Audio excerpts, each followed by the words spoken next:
Сәлеметсіз бе, құрметті көрермен, арнамызға қош келдіңіз. 15 гектар аумақ өртте оралды. Видеоролик турсында толығырақ мәліметке ие болдық алсаңыз, видео төмендегі бір ғана лайк және де подписка тетемелерін баса кетуді ұмытпаң. Әрбір басқан лайкың үшін Қабатулла қабырғасын ұстау сізге нәсіп етсін. Ал онда біз бастадық.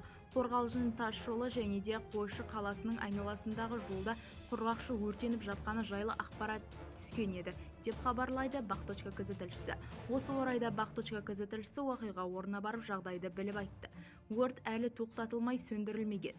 Алдын ала болжам бойынша 15 гектар аумақта өртті сөндіру жұмыстары жүргізіліп жатыр. Желдің күшті болуына байланысты өртті сөндіру қиындыққа соғуда, алайда өртті сөндіру үшін жеке құрамның 160-қа жуық адамы және 40-қа жуық техникасы жұмылдырылған. Сондай-ақ 2 тікұшақ тартылды. Расымен де өрт болып жатқан аумақта жүру мүмкін емес, түтіннің иісіне тұншығып қаласыз. Сол жердегі өрт қауіпсіздігі комитеті төрағасынан пікір алудың өзі қиынға түсті, себебі желдің екпінінен мүлде естілмейді. Мүмкіндігінше жазып алуға тырыстық.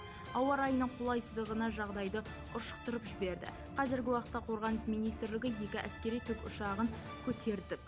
Жұмыс істеп жатырмыз. Машинада адамда өрт болған аумаққа бара алмай жатыр, себебі батпақ. Машина жүрсе, әрі қарай батып кетіп жатыр. Өрт сөндірушілер кінәланудың қажеті жоқ. Біз бәрін істеуге кірістік.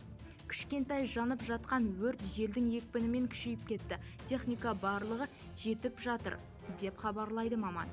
Бізді тамашалауды жалғастырыңыз, сау саламат болыңыз.